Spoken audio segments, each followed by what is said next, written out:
Naam, msanii maarufu wa muziki kutokea nchini Kenya Bien ametangaza rasmi kuachia wimbo wake unaitwa Final, akiwa amemshirikisha mfalme wa muziki wa Bongo Flava kutokea hapa nchini Tanzania, na mzungumzia Ali Kiba.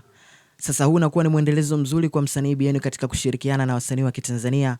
Tunafahamu project iliyopita alishirikishwa na msanii Diamond Platinum kwenye wimbo unaitwa Katam. Ilikuwa ni moja kati ya ngoma kali sana ambayo mpaka still right now inafanya poa kinoma noma. Lakini pia msanii Bruce Melody kutokea Rwanda ameshare video zikimuonesha akiwa na msanii Ali Kiba wakifanya studio session, na taarifa zilizopo ni kuwa wawili hao tayari wameshafanya project ambayo itatoka muda wote kuanzia hivi sasa. Sasa hii inaonyesha namna ambavyo wasanii wa East Africa wamekuwa na ushirikiano mzuri katika kushirikiana project za pamoja.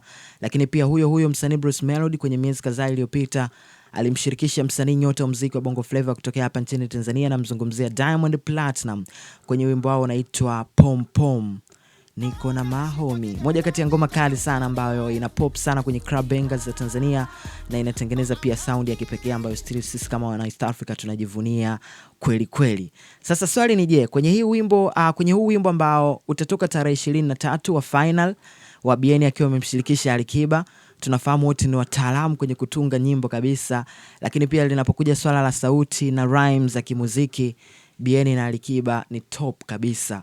Sasa kwenye project zilizopita ambazo msanii Bien alishirikishwa na wasanii wa Kitanzania, wimbo kama Katam tulimpa 50-50 kwa sababu msanii Diamond Platinum aliua, Bien pia alifanya mauaji. Lakini kwenye wimbo wa Nairobi ambao alishirikishwa kwenye album ya The Godson ya Mario, pia mle ndani alifanya balaa zito. Sasa kwenye huu wa Final ambao ameshirikishwa na mfalme wa muziki wa Bongo Flava kutoka hapa Tanzania Ali Kiba, unahisi inakuaje? Nani hasa ambaye atatutendea haki humo ndani? Drop comment yako chini.